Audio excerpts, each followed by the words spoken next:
Welcome to the Herd's official YouTube channel. Make sure to like and subscribe. Don't forget to check out the Colin Cowherd podcast, all of our NFL instant reactions, and more football content. Let's switch to college football. I think the best young voice in the sport is Josh Pate. He's got his own YouTube channel. We think he's fantastic, covering the sport for 15 years now. And Josh is joining us. So I saw this story this morning. This is funny. So Ivan Maisel is a wonderful guy, known Ivan for a long time. He's on the selection committee. So he wrote a book on Frank Leahy, the great Notre Dame coach. He was supposed to sign. He was going to South Bend to have a book signing at the Notre Dame bookstore, Josh. And Notre Dame canceled it because he's on the selection committee. It's ridiculously petty. Are you surprised by this academic powerhouse being this ridiculously petty? No, I guess with what I've seen over the past days/week, no. Ivan Maisel got 10 book purchases from me because of this headline, though. So I think he may end up all right. Is that not the kind of stupidity that you normally see like in election season? The collateral damage of politics. Like, I know who your dad worked for, so I'm not going to buy the cookies from your Girl Scout troop. Right. I thought we could keep it out. But apparently we can't keep it out of college football. Listen, I thought, Josh, and you're a mile deep on this, as long as Miami got in, and I don't think Miami's great, but they're common opponents head-to-head. My thing was, Notre Dame, you played A&M and Miami. You got to beat one of them. And you can complain about at Bama. Bama went to Athens and won. And not a lot of people, I don't know if Ohio State could do that. So my take was, I'm not into the small school stuff, but mostly I thought the committee got it right in the end. Did you? Yeah, I didn't complain about the rankings at all. 98% of my vitriol was reserved for the process. I wish, I said this morning, Colin, I wish Pete Bavacqua or anybody banging the Notre Dame drum would just stick to the main argument. If they could stick to the main argument, they'd get broad consensus. I may disagree with a Notre Dame fan that they should have gotten in versus shouldn't have gotten in. I'm with you. Like, I think the rankings are pretty much what they should be, absent the G5 thing, which it's its own conversation. But the process was so screwed up. It was so mangled. And it really occurred to me at the 11th hour that the committee, you sort of retroactively had Notre Dame ranked too high. They probably, in a knee-jerk reaction, bumped Alabama too low after the Oklahoma loss. They probably bumped Miami way too low at the outset of the rankings. They were all the way down at 18th. And I think they just kind of shook the snow globe and hoped everything would work out. And it never worked out. And so they had this mess in their lap at the 11th hour. And Pete Bavacqua, the one really, really prescient thing that he said, which he should have stuck to, was, we got misled. Independent of what you think about the outcome, we feel like we got misled, because he's got every reason to feel that way, because the players do as well. Marcus Freeman does as well. Everybody does, because the committee kind of made it look in the end like they had no clue what they were doing, when they had every reason to just go ahead and have Alabama above Notre Dame or Miami above Notre Dame. So that part was insanity to me. So I grew up with the Pac-12. You're from Georgia. I'm from the Pacific Northwest. But when the Pac-12 disbanded, I got it. USC had been complaining for years. Why are we making the same money as Washington State and Oregon State? We're in Los Angeles. So there was a kind of a lack of vision. The stadiums weren't very full. And so I remember getting the call. I was vacationing with my family, and I got a call, UCLA, USC, Oregon, Washington going to the Big Ten. And I'm like, I get it, and I'm for it. Because I do believe Texas, Oklahoma, USC, and Oregon are glamorous programs, and that ESPN and Fox looked at college football and said, you know what?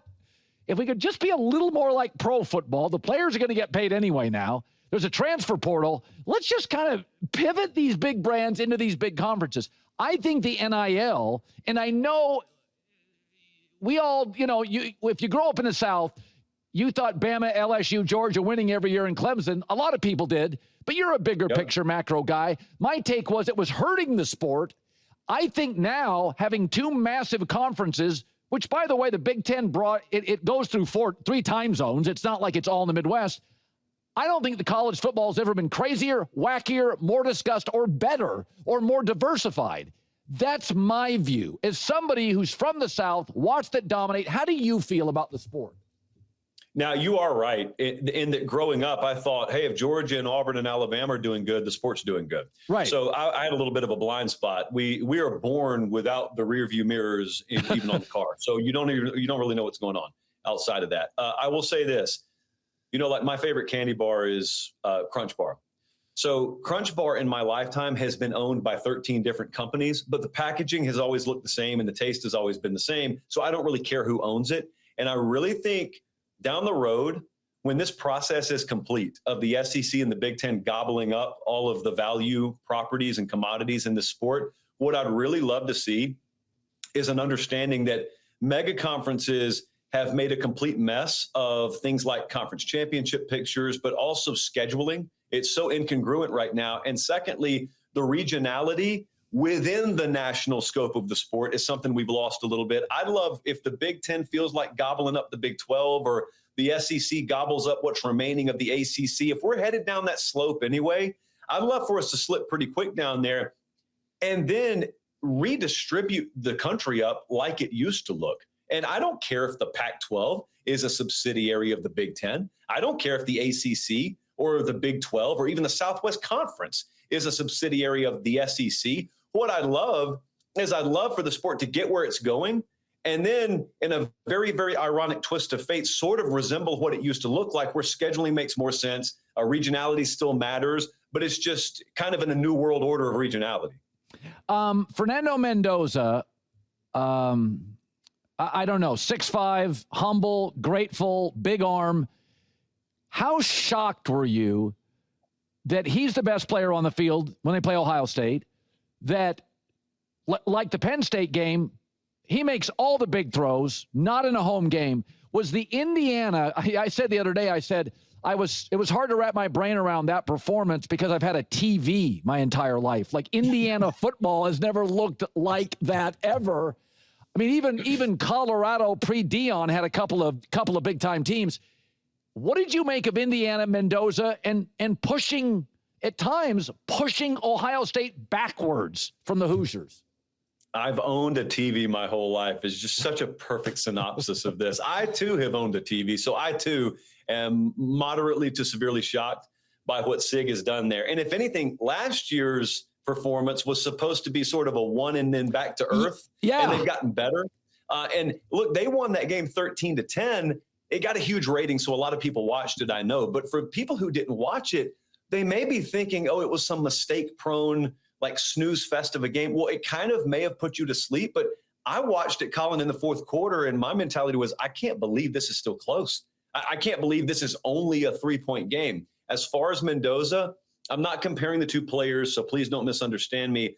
But it feels to me like a generation ago when Andrew Luck was coming through Stanford. Yeah. Again, the talents aren't comparable, but he plays for a program you don't typically watch. And I remember with Luck, people were hearing about Andrew Luck before they were watching Andrew Luck. And similarly, I think people have heard a lot about this Fernando Mendoza kid at Indiana. They're not watching Indiana games. Well, I mean, the numbers state a lot of people watched that game the other night. And if you're not familiar with Fernando Mendoza, and Jenny Taft put that microphone in his face after the game, that personality is like a bucket of water to your face. And you're like, whoa, this dude really talks like this? Absolutely. Go look at his Cal interviews, man. We watched some of his post-game interactions at Cal. He sounds the exact same way. It's just America is now being introduced to Fernando Mendoza. Josh, as always, buddy, you crushed it. Great seeing you. It's going to be an amazing December, early January. Thanks, bud. I appreciate it, brother.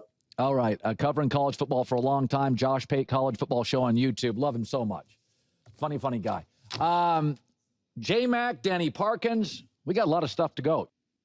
Sunday, the Raiders take on Jalen Hurts and the Eagles or other regional action. Then, in America's Game of the Week, Jared Goff leads the Lions against Matthew Stafford and the Rams in a huge NFC showdown. Or it's the Titans versus the Niners or Saints versus the Panthers. Check local listings for the games in your area only on Fox. We all know the Miami Dolphins are still, all these years later, looking for their next Dan Marino. And the Broncos had to go get Peyton Manning to get their next Elway. It's remarkable since Andrew Luck suddenly retired. right before a season for the Colts, the effect it's had on the organization. They have been bailing water at quarterback ever since. Anthony Richardson, Daniel Jones, Carson Wentz, Matt Ryan, Phillip Rivers. And now Phillip Rivers, again at 44, is coming out of retirement. And here he was this morning on being back with Indy.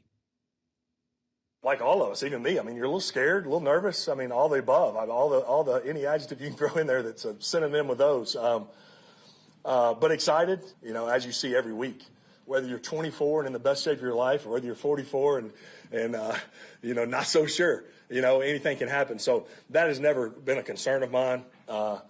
And you never hope something like that, right, or expect something like that to happen. But shoot, something like that happens. I got a long time to recover. Apparently, he took that Colts offense, implemented it with his son's high school team, so he's pretty familiar with the Colts lexicon on offense. He was also asked what he currently weighs. What do you weigh right now? Right this second? I'm not sure, Greg.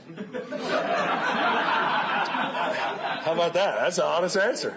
And I will answer your question a little better on the playing weight, Greg. And not what it was when I walked off the field in Buffalo. All right, I can tell you that. But then I'll follow that up with I ain't never ran away from anybody anyway. Right? So I'm gonna. They people say, well, they're gonna know you're gonna be right there, and it's like, well, they knew that for 16, 17 years. So. He's a remarkable player. Has the strangest delivery. Tough guy. Trash talker. Colin, did you see the report that during his medical examination, they asked, when was your last colonoscopy? Not normally a question for NFL players, but they asked Rivers because he's so old. Is that true? No, that's not. I was just joking. Okay, not that funny. I thought it was. Listen, my first takeaway is I worry about him. Now, yeah. But he is, I will say, I always like Phillip Rivers because I do like my quarterbacks, like I like my furniture, big and hard to move. And he is a load. He probably weighs now 260. He's probably heavier than some of their linebackers. Oh, he absolutely is. So I worry about his safety. He's such a good guy. Do you really trot him out there in Seattle, Colin? You've seen that front seven, man. Well, they're flying around. They have a lot of weapons. Steichen's very smart. By the way, Daniel Jones in recent weeks, because of the fibula injury, he couldn't move. And there, by the way, Goff's not a mover. How'd that work out for them? Well, not great. So let me ask, is there uncertainty heading into this offseason with this team? Like the owner's on the sideline taking notes. They took a big swing on Sauce Gardner, probably not worth 2 first-round picks, certainly 1 and maybe a 3 or whatever. Listen, they face 4 playoff teams. That's probably 0-4. They're probably going to be 8-9. Here's the worst part. What do you do at quarterback next year, Colin? Because they're in the middle of the pack for drafting. The Jets will get their 26th first-round pick, so that's like 17. Okay. And then, so do you extend Daniel Jones coming off an Achilles? I saw a report. This is his 3rd season-ending injury. He's only 28 years old. He's hurt a lot. Could you make a trade with the Niners? You need Mac Jones. Is there something the Niners could use somebody on defense? Take back DeForest Buckner. I was going to say, it's not a defensive tackle. Terrible idea. I mean, they have pulled every lever. Jacoby Brissett, Matt Ryan, Phillip Rivers, Carson Wentz, the butterfly effect. Like, it's just amazing what Andrew Luck's retirement did to this franchise. Like the Rams have 2 first-round picks, so they're going to draft a quarterback for the future.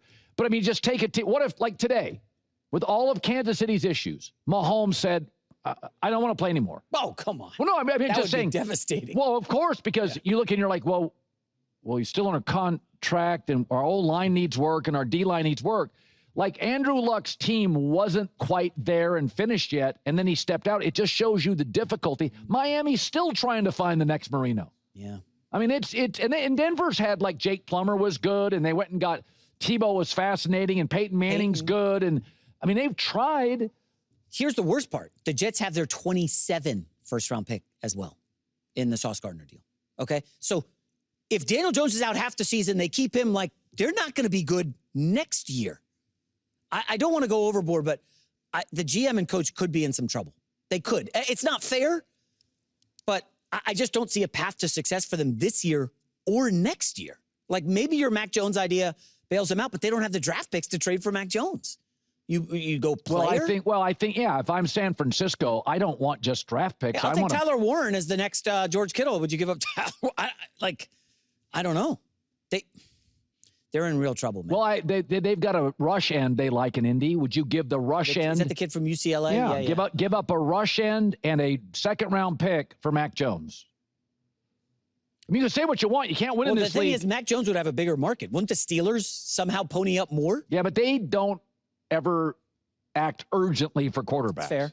Steichen and Ballard would be on that in 2 seconds. If you're telling me Colts and Kyler Murray, do they make a splash move for Kyler Murray? I think Steichen has tried the great athlete thing. I think he wants a guy throwing darts from the pocket. As much as I've been critical of Notre Dame over the last couple of days, I do think there's an argument that the greatest young coach, pro or college, is Marcus Freeman. And so Marcus Freeman is getting a lot of interest in professional football. Brian Kelly was a good coach. He had his agent call NFL teams years ago. They weren't interested. And Marcus Freeman is facing a dilemma a lot of really super talented people do. Do you stay at your really, really, really good job, or do you take a big swing at the highest level of your profession? You're a wildly popular stockbroker in Minneapolis, or do you move to New York? Here's the thing. He can stay at Notre Dame forever and be successful because he has great energy. He's a great recruiter. In the last 4 seasons, they've got the 6th most wins, the 4th most points, and he's a defensive guy. So he could stay there forever. And in the NFL, so there's guarantees for him in college. There's no guarantees in the NFL. There's 3 reasons why I believe Marcus Freeman, and he's going to get, the Giants job. There's a lot of Marcus Freeman talk. Here's the 3 reasons I would stay in college. Number 1 is college jobs now pay about 80 to 90% of NFL jobs. Okay, and I like that because you get to control the personnel and you're making the same money. For years and years, it was like, I control personnel, but I make half a Belichick. So the money now is close. Number 2 is NFL owners have all become multi-billionaires. They become crazier and more impulsive. I mean, Tennessee actually fired Mike Vrabel. And I'm not saying donors aren't a little bit of a pain in the butt, but they don't have control if you're winning. Owners have control when you're winning. The other thing that needs to be talked about is that start looking, and I know this is a bit about vanity, but start looking at old NFL coaches. They look beat up, weathered, and tired. Mario Cristobal, 55 years old, on my show last week, gun show in a T-shirt. I mean, Dabo Swinney's 56, doesn't look 56. Nick Saban, 74, youthful, looks 56. Look around. Sark, 51. Kiffin, 50. They don't look their age because you're around young people and you're improving lives. It's not just W's and L's. You're on a college campus around young people. You're coaching young people. You're affecting their lives. You're elevating them from places they need help to get out of. The NFL is more cutthroat, and certainly college has never been more like the NFL. College football coaches are happier. They age better. You ever see somebody that's 70 years old and they look great? They're fit, they're trim. You know what they never are? Angry. College coaches don't age as well. Crazy owners, cutthroat sport, make often less than your stars. I'm Marcus Freeman. I mean, increasingly in the NFL, there's about 7 great jobs. There's dozens of great college basketball and football jobs. Here was Notre Dame's AD this week on Marcus Freeman's future. Everybody has eyes on Marcus. College has eyes on Marcus. NFL has eyes on Marcus. I bet Hollywood has eyes on Marcus, right? I wouldn't be surprised if he's in the next, Leo DiCaprio movie with Martin Scorsese. I view his contract, although a multi-year contract, as a living, breathing document that we will revise every year as need be to make sure he's where he deserves to be. He knows he has that commitment from me and more importantly, from the university. Yeah, listen, it is a dilemma, if you want to call it that, for a lot of really super, mostly middle-aged to young, talented people. Do you stay in your great job, or do you challenge yourself at the next level? And I would say right now, college football has never been more like the NFL, but you don't have the crazy billionaires at the top. You control your own personnel. And Notre Dame's guaranteed to win 10 games with that ACC schedule. You just don't lose a lot. It makes for happier people that age better. So one of the things that is happening, it happened in my business. It's settled down now in the radio, TV, podcasting space. Over the last 12 months, it's settled down. But we went through about a 5-year period where you woke up in the morning and you just didn't know what was going on with our business. And it's happening all over the world right now with AI. Like, how's it going to turn out? The smartest people in the world. You can listen to Elon Musk or Mark Zuckerberg or Mark Cuban. You can take people with incredibly willful, aspirational companies and smart people and science experts and tech experts. They don't know what's happening with AI. Nobody knows. Nobody has any idea how it's going to work out. Some people are calling, there'll be 40% unemployment. I don't think so. One of the things in sports that has massively changed, and I mean it's huge, is college football. NIL, transfer portal, and there was a group of you out there, I had friends who said this, I'm never watching college football again. I mean, I'll just watch the NFL. I'm looking at the ratings. Fox aired the 3 most watched college football games this season. Ohio State, Michigan, 18.5 million. Big Ten Championship, 18.5 million. Texas, Ohio State, 16.5 million. For all you, the world is ending, the NIL and transfer portal, I'd argue, saved college football. You know what almost killed it? An 8-year period with Georgia, Bama, Clemson, and LSU, one of those 4 within a 770-mile radius winning it. College football got insanely regional. And the SEC always paid everybody under the table. Now, backdoor money has become front door money. Everybody gets paid. And schools like Michigan and Notre Dame have top 10 endowments. USC and Oregon just finished with the best recruiting classes. West Coast schools with a lot of money. 4 of the top 7 teams today left in college football. 4 of those teams have the biggest NILs. I prefer the transparency. All those people, it's going to kill college football. The Big Ten is 129 years old. For 128 of those years, Indiana could not compete for the Big Ten championship. But their NIL is very strong, led by Mark Cuban. And now they're better than Ohio State, at least for a night. So politics, media, sports, we're seeing massive change, and people are totally uncomfortable with it. But do you realize since college football went to a 12-team playoff, listen to this, we've had 20 different teams. NIL saved college football. It allowed Vandy, Mark Cuban, and Indiana to compete with Ohio State. I love college football, and I went a decade where I almost stopped talking about it until Harbaugh came back to Michigan. It was completely regional. Indiana, a powerhouse now, not going anywhere. Vanderbilt, 5-star quarterbacks, can beat anybody on any day, including Alabama. What we fear is going to kill us, AI, job displacement, actually saves us. The medical advancements, the space advancements, maybe find those UAPs and those aliens after all. But everybody thought this was going to crush the sport. I think it saved it. I think the expansion of the Big Ten, the expansion of the SEC, the numbers prove it. People say a lot of things. They do fewer things. People say they're going to work out this year. By February, they have the gym membership and don't go. People say they're going to eat better. They're never going to watch college football again. The numbers prove otherwise. The sport needed more flexibility. The players needed to be paid. The players needed to transfer out of stockpiling dominant teams like Georgia that doesn't quite look as fast. That Indiana looks almost as fast. Why? Because if you don't start at Georgia after a year, you can transfer to another fine program. So here's Ed Orgeron on a great podcast, Bussin' with the Boys podcast this week. He talked about the NIL and paying players. I say, hey, Coach, you've been out of coaching for a while, and how are you going to adjust that NIL?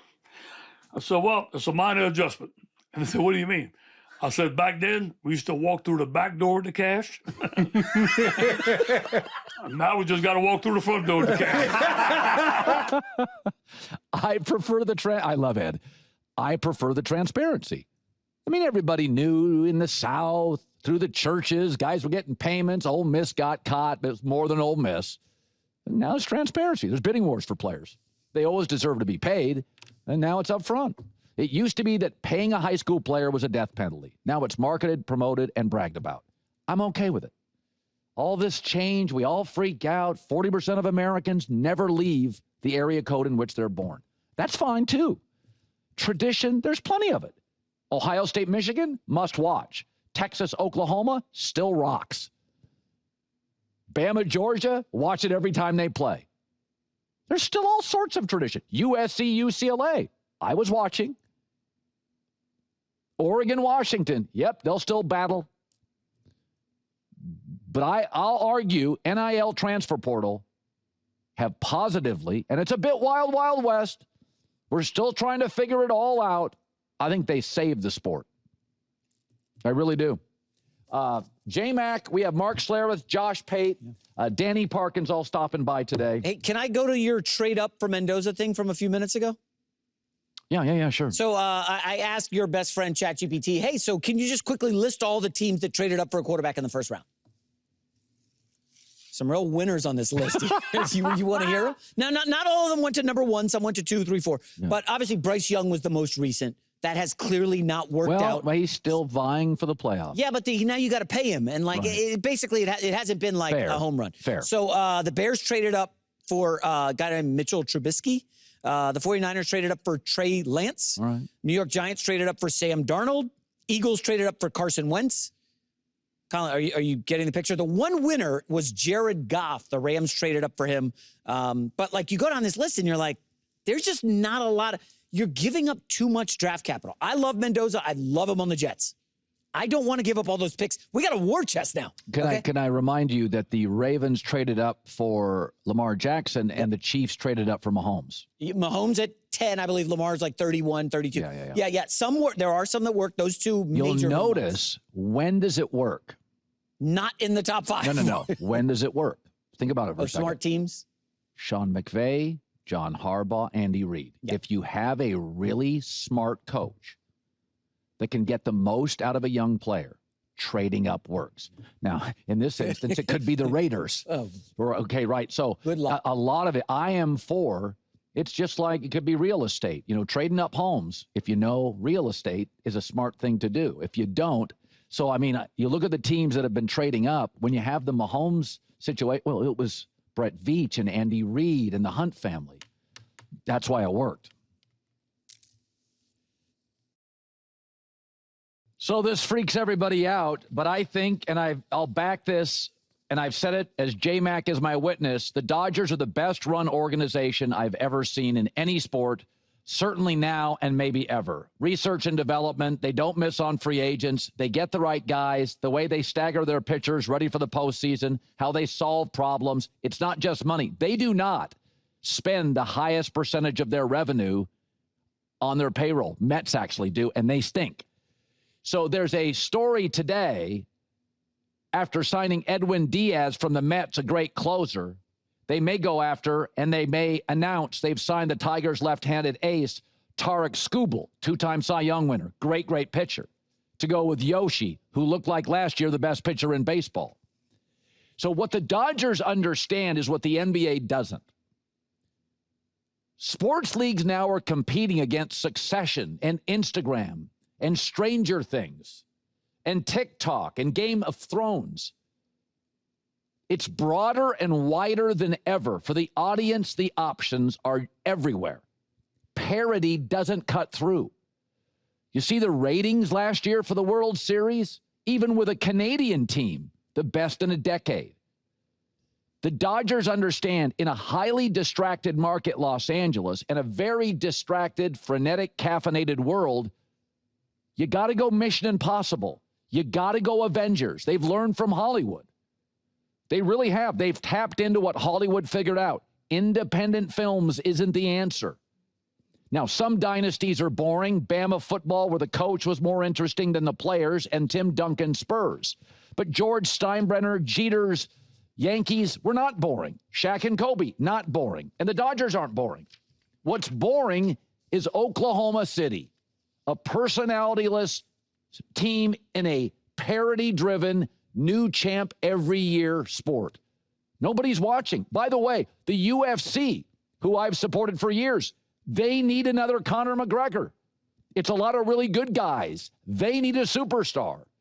There's too many options. There's too many platforms. There's too many great shows. Big wins. Mission Impossible. Ohtani to the Dodgers. The NBA has caught up on this. Let's be fair. No, go look at Wall Street. 7 companies run the Dow. Used to be Google and Microsoft, and now it's NVIDIA. It's all the AI companies, trillion-dollar companies. It's happening. It is a wider world. Go look at college football. We blew up the Pac-12, but we took their 2 most interesting programs, USC and Oregon, and put them in a massively popular Big Ten. We took the SEC in a very uninteresting conference, the Big 12, but we took the 2 most interesting teams, Texas and Oklahoma, and put them into the great SEC. And college football increasingly is a 2 mega power conference sport, Big Ten, SEC, and the ratings are through the roof. The Pac-12 is going to, disband, go away, and the sports ratings increase.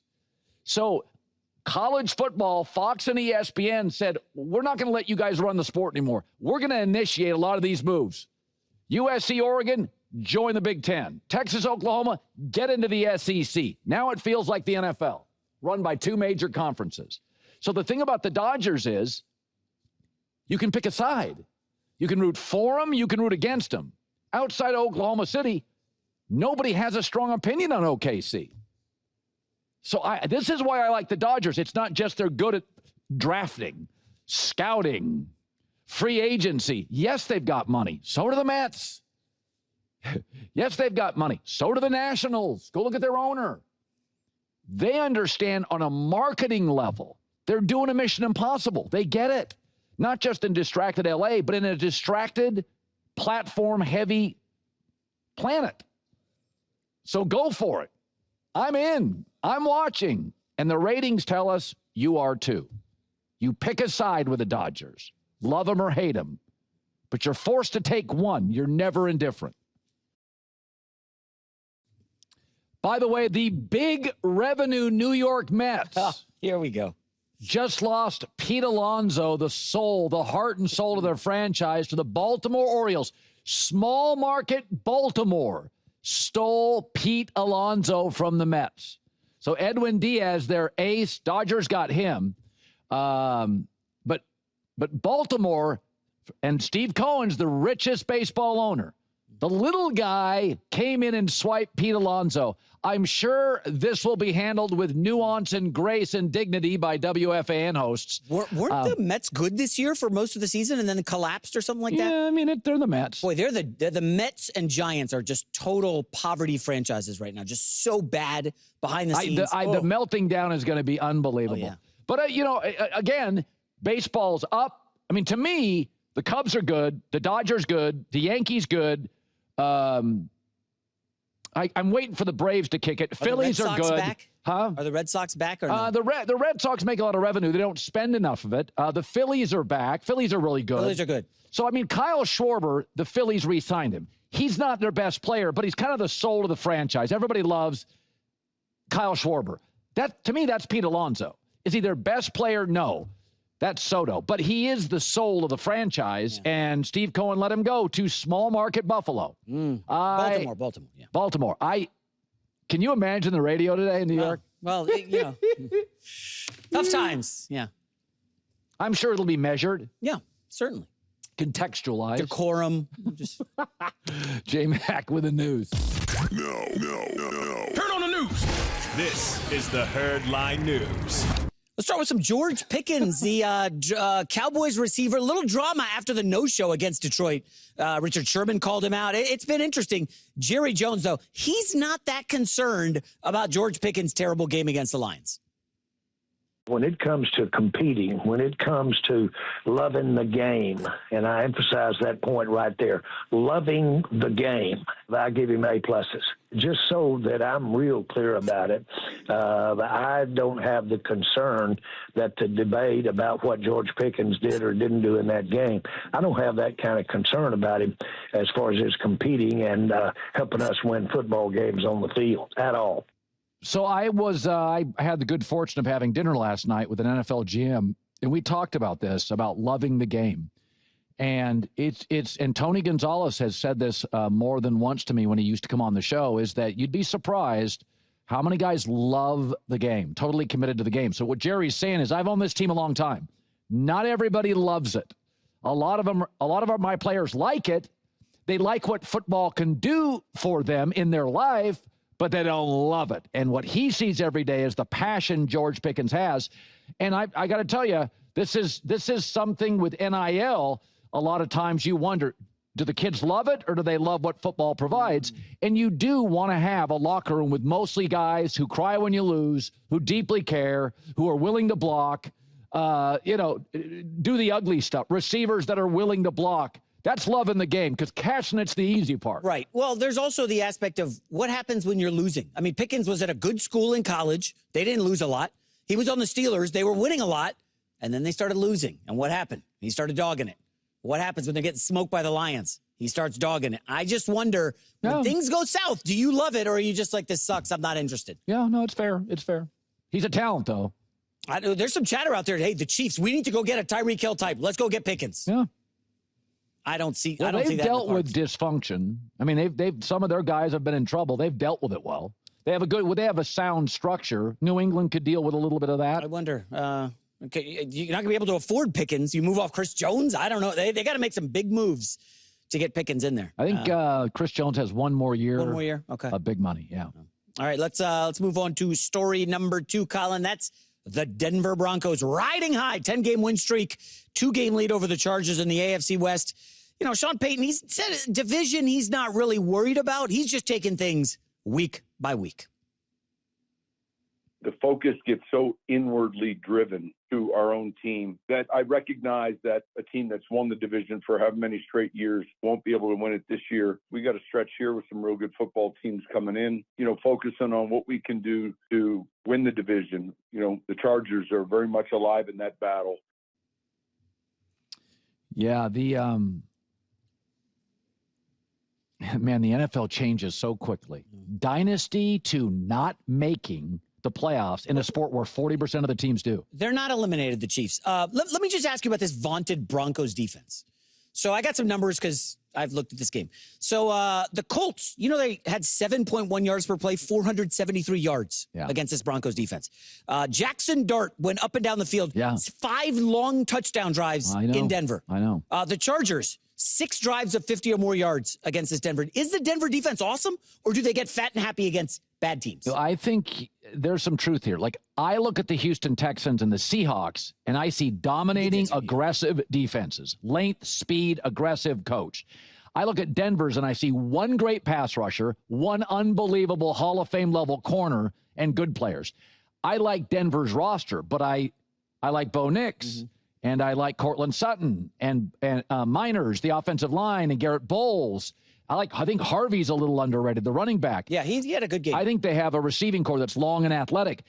I think the Denver talent is spread. Oh, now I think Hufanga is tremendous. I think the Denver talent is spread all over the place. I think Seattle and the Texans and the Rams have better defenses. I think Philly's defense is really talented. Well, when healthy, they need Jalen Carter back, obviously. But I would agree with that sentiment. Final story, Colin. Let's go to the matchup Sunday on Fox here at SoFi. What a week for sports in L.A. Stafford versus Goff. Are you excited? Remember the big trade, obviously, back in the day. Both teams have benefited. I know the Rams have a Super Bowl, the Lions don't, but this is crazy. We've got a breakdown of the numbers. We'll show you in a minute of the teams from this trade. Here's Stafford talking about how it was win-win for both franchises. I'm happy to be where I am, and I feel like the Lions obviously have capitalized on a lot of the picks and players that they were able to acquire in that trade. Their franchise is as good as it's been ever, in the last handful of years. So two, successful teams, really good football coaches, good football, programs at the moment. And, it looks like one that, both sides got kind of what they were looking for out of it. I think as time goes on, we'll keep looking back on it saying the same thing because, it seems to work out for both teams. It's one of the great even trades ever. Here are the numbers on the screen. That's legitimately crazy. Now, remember, it's almost identical stats. Well, what McVay wanted was a bigger arm. Mm-hmm. He thought Stafford had a bigger arm, was better pre-snap. Stafford's a better quarterback. Right. Goff is very good. What the Lions needed was draft capital while maintaining competency at quarterback. But they needed, and to the Lions' credit, they hit on all those draft picks. Yeah. I mean, they went you look at those draft picks, they kept using and manipulating, and they got Brad Holmes, a great GM. So that is one of those trades where, they wanted a quarterback moving into his athletic prime and draft picks, a notch below Stafford. But McVay was like, okay, I got to a Super Bowl. I don't know if I can win one with Goff. And he was right. Stafford is more elegant, more Tiffany as a product. Any lean on this game besides I think the total was like 55. There's going to be I've points. told you before, when the number's 4 or 5, take the favorite. Yeah. That's, to me, anytime somewhere between 4 and 5.5. I mean, if you look at the injuries in the secondary for Detroit. Branch is out now for the year. Yeah, that's devastating because he's a real good chess piece on the back end. I don't know how they slow down Puka and Adams and the 3 tight ends. I think the Rams, I don't know what their team total is. They're going to score 40 here with ease. Maybe Detroit gets a backdoor cover. Detroit has extra prep time. They do. Maybe they get the backdoor cover. I don't totally. Now, then, to be clear, the Rams secondary, they were cooked by Bryce Young. Who's the kid from Washington, the skinny guy? Mariota, Jaden Daniels. The cornerback. He had a good season, and then he's starting to get roasted all of a sudden.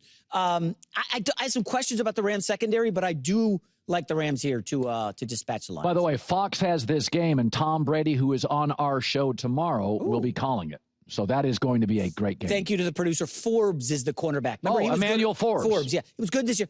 Go look at that Carolina tape. He was roasted repeatedly by Ted McMillan and company. It was not great. So I do think Amon-Ra could have a big game or Jamison Williams, but I like the Rams here. J-Mac with the news. Well, that's the news. And thanks for stopping by. The Herd Next Line hour, News. Danny Parkins, FS1's always great. He disagrees with me on my baseball take. And then Josh Pate, the best young voice in college football, will be joining us as well. My baseball take is, with all the platforms and all the streaming eyeballs, we have more choices as consumers. We're distracted on our phones. We have more choices. So Disney has done this. Mission Impossible, the Avengers, Mission Impossible. You've got to go big. You've got to get Tom Cruise to get people into the theaters, or you got to get Spielberg as a director, or Martin Scorsese. You've got to go big. And the Dodgers, realizing not only in distracted LA, but in a distracted world, they're going all in. They're not going to make as much profit now, but they're building a massive brand in a very distracted baseball world, and they're going to build a dynasty. And it is the way. That's why the NBA, and I like the NBA. The NBA is like parity. Parity gets lost. Parity gets lost. Parity was great when we had Fox, NBC, ABC, CBS, and then it's cable, and then it's streaming, and then it's TikTok, and then it's IG, and then it's all wide. And so the Dodgers are like, in LA, which is distracted anyway, beach, mountains, Vegas nearby, pro teams. It's like, you've got to go gigantic. You've got to go Mission Impossible. You've got to go all in. And I think the NBA is in their feels. We want to give little guys a chance. College football is a great example. Go look at the college football ratings at Fox. We had the 3 highest rated games. There's a lot. Texas, Ohio State, big teams in those games. Michigan.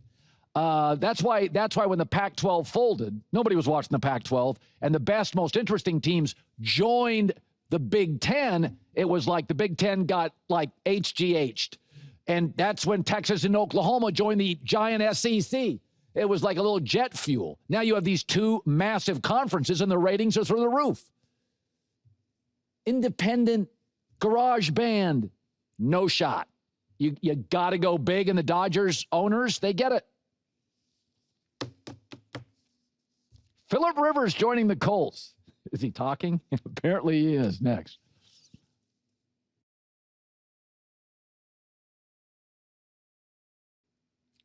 From Chicago, Cubs and Bears, always on his mind, and both are interesting today for different reasons. Our friend Danny Parkins now joins us live.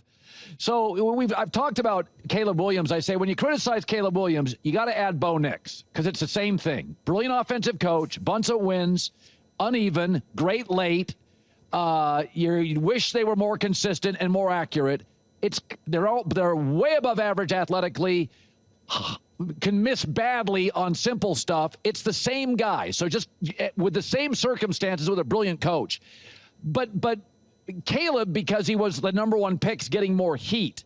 Do you think his accuracy is correctable, or this is who he is? I think it's correctable. I would like to believe that it is. He had high completion percentage numbers in college. So some of the throws that he makes, it's like, how can you make that throw, but you can't hit the layup? Like, so the throw to Zacchaeus, the throw to Zacchaeus in that game, I was like, does he have the strongest arm in football? Like, is his arm stronger than Josh Allen, Justin Herbert? Like, I think it's a legitimate question. Then the rollout to the right touch pass over the defender where he drops it in a bucket to Cole Kmet. It's like, oh, well, that's prime Aaron Rodgers, 99% difficulty throw. And then, he loses the game on the interception when he goes for the hero shot to Kmet, and he saw it late, threw it late, and underthrew it. And then he goes, I make that throw 9 times out of 10. It's not that difficult. So I think his ceiling is much higher than Bo Nix's. I definitely think what I've seen on film in stretches suggest that he can be great. But that's Ben Johnson's job. Ben Johnson's job is to raise his floor because his ceiling is, frankly, just natural raw ability. So a guy that's been around in the league, I think I said this earlier, I put up a graphic, and I said I'm going to put up a graphic of all the quarterbacks in first place, plus Joe Burrow and the leading candidate for MVP. And I put them up and their size. And they're all 6'3" or up. It's a big man sport. Okay. And I watched Jalen Hurts struggle and Tua struggle. And Kyler Murray's always hurt. Same with Brock Purdy. And my feeling is a great example of where size matters is Justin Herbert. He's been hit 106 times, broken hand, no run game, and he's in the playoffs today. Tua, if he is hit just 7 times in a game, is 1-6. I think Herbert finally has the right coach, and then finally his offensive line disintegrates. Herbert's the one really high-end quarterback in this league that there's major pushback on. Where are you on Justin? Where are you on him? I think if you watch the NFL and do not have Justin Herbert as a top 5 quarterback, I'm not terribly interested in your opinion on anything else in football. Like it is so obvious. I mean, by the way, the numbers are great. Like the career numbers, the aggregate numbers, most passing yards through the first 5 years of any player in the history of the NFL. So it's not like he has no numbers.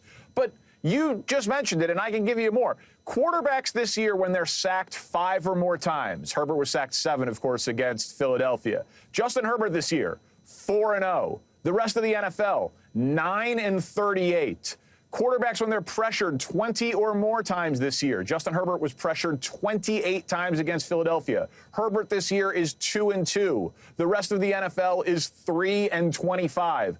I want, for one time, to see Justin Herbert have a year where he has competent coaching, competent kicking, and above average health around him. I legitimately believe if he gets that, he will win a Super Bowl. And I also know this isn't possible, but you mentioned Jalen Hurts, so I'll bring it up here.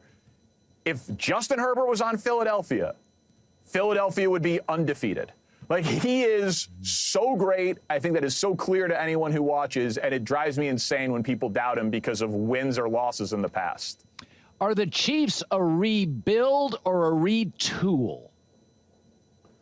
A retool. I think as long as you have Patrick Mahomes in his prime and Andy Reid, I think you're going to go into most seasons as one of the favorites and deserve it. Last year's team was 15-2. They probably should have been 11-6 or 12-5. They were 12-0 in one-score games, like completely unsustainable. This year, they only have one win in one-score games. Their underlying statistical profile actually suggests they've been a little unlucky this year. They should be a little bit better than they've been. One game it's been drops. One game it's been penalties. One game Mahomes has an uncharacteristically bad game. Like, I actually don't think the Chiefs are that far away from being a pretty good team. They just had a lot break against them this year. So maybe a tinker or two to the coaching staff, get some new ideas in there on offense, got to improve their pass rush, got to improve their running game. And I assume that they'll be right back in the playoff mix and the Super Bowl mix, frankly, as soon as next year. So when George Steinbrenner was around back, it's 98, 99, 2000, 2001, the Yankees had their dynasty, and the sport was really hot. Yeah. There was the Red Sox and the Yankees and Steinbrenner's mercurial personality and the coverage, and the sport was big. And then it felt like for about 20 years, it felt regional and small, less significant. Football took over the country, and now it's big again with another dynasty, the Dodgers. Another coastal powerhouse. So the last two times baseball has felt like, I watched more baseball in October in the playoffs than a lot of football. The last two times I felt that was the Yankee dynasty when they just owned the hot stove league and bought all the players they wanted, and now with the Dodgers doing the same. So I hear all the fear-mongering, and my take is baseball needs these big Cubs win the World Series. Yankees, Dodgers. NFL doesn't. NBA does. Baseball does. I don't think the Dodgers buying up top players hurts the sport. What say you? So we disagree here, and it has nothing to do with anything that you said about the Dodgers or World Series ratings or even popularity of the sport globally. Like, I think all those things are objectively true. Like, the dynasties do make sports interesting. If the Dodgers are in it, the World Series ratings will be through the roof because of Ohtani and his global brand and his reach in Japan and Asia. It does feel very big. They signed the last great local television deal. You get to keep your local media revenue, and everybody else is struggling in that way, in a way that the Dodgers aren't. So I do not personally think that great inequities across sport is good for the overall health of the sport. I don't think it's good that the Dodgers can afford every player and big market teams get outbid on all of them. I don't think it's good if every good player goes to one team, but they are objectively interesting when they get it. Like, I think this is one where both things can be true. It's good if the Dodgers are in the World Series, but if all of the good players are on the Dodgers and then they're not in the World Series, so the teams that aren't all that talented, then it's like, well, then I don't really care as much about what I'm watching. All right, that's fair. Have you? I've been on a little bit of a heater. No reason to go, into too much deal on my picks. Last year you were very, very warm. How have you fared this year? Well, thanks for following Parkins' picks, Colin. Yeah, no, I noticed that you started putting up your win-loss record at the beginning of Blazing 5 when you're out in front of it. I noticed that you're introducing totals this year. I didn't want to say that Nick Wright and I have a group chat with a couple of other gambling friends that are maybe doing audits of where's Colin getting these lines. I didn't have this number available at the right time. Wow, it's in his favor on the underdog, and it's against. I'm not saying that that's something that people are talking about. I'm just saying that maybe people are talking about it. I don't know. But I'm hanging on above 500 this year. I'm above Nick Wright in the standings, but it's a far cry from my 65% record from last year. Last year was a good year to have a good year, my first year on national TV. J-Mac and I, Rams over the Lions. It's a strong one this week. If you need any help, not that you would, but we'd offer it. JNC Consulting. I appreciate I appreciate the charity. You guys are if that win-loss record at the beginning of Blazing 5 is accurate, you guys are absolutely crushing it and crushing me this year. Lions have beaten the Rams both times that they've played them since the Stafford Goff trade. Deal, So the Stafford Goff trade. Yeah. So is that the best win-win trade in the history of sports, by the way? We just talked about that earlier today. Literally, both teams hit a home run. They needed draft capital and a competent quarterback, and the Rams needed a slight upgrade. Like, home run for both. And virtually identical records, virtually identical yards per game. Goff gets a home, Stafford gets a ring, Lions get younger. It's just truly one of the greatest trades in the history of sports. Can you tell Danny if he needs some help with the picks, just fade the Chiefs? I think they're 0-5 against the spread in their last 5. Yeah. A bit of a dumpster fire. Yeah. That's an easy layup there for you. Yeah, well. I was on the Texans plus the points last week. That wasn't a problem. I have not been on them all 5, though. Yeah. Good seeing you, buddy. Always, Colin. Good to see you, J-Mac. Danny Parkins, first things first after our show. No, it's a lot of trades. It's like the Giannis deal. Generally speaking, in NBA history, whoever gets the star wins the trade. Giannis is fascinating. So he's 31 and he's had injuries.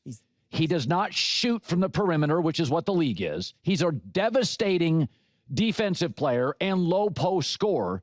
But there are arguments that Chet Holmgren or a Wemby, who can hit the 3 and are in their prime without as many injuries, and by the way, the Şengün at Houston, he's awesome. Now he's not as dominant defensively. Beautiful touch, beautiful player. So I love Giannis in New York because I think you'd have 2 of the top 4 players in the East. And I think Giannis feels like culturally big New York. And I do think Mikal Bridges, 2 firsts, Cat, and a bench guy feels like that's not bad. What do you think the window is for Giannis to win a title, wherever he goes? I would say the next 2 3 years. 3 years. 2 or 3, okay. 2 or 3, Because Curry is competing deep into his 30s. LeBron's deep into his 30s. I don't know what Giannis ages like at 37 when he's making $50 million a year. I don't know what he's going to look like. I don't think anybody can. Because, as you said, he can't really shoot outside the paint. No. It's not his game. No, and Brunson can. And, if you kept Josh Hart, I have Hart, Brunson, Giannis. I can figure the rest out. Well, Bridges is actually a better shooter than Hart, and I want shooters around Giannis. That's what I want. I mean, you get Giannis in the paint, he's going to take anybody one-on-one. If I'm Milwaukee, though, I definitely want Şengün. That's the guy I'm targeting. No, he's better than Cat. He's better than Reeves. The best trade for Milwaukee is with Houston. Yeah. You and I both love Şengün. I think he's not as physically dominant, but a soft, velvety, finesse, passer, scorer. Şengün is one of those guys. He's overshadowed by a lot of bigs, and he's 22. My guess is after these playoffs, I think the Rockets are going deep, probably to the I would final. go Şengün. The money doesn't make sense. No, you can make the money make sense. Fred VanVleet. He's hurt, but yeah. All right. First things first around the corner. Tom Brady tomorrow on the show. I'll grill him. I'm America's honesty broker.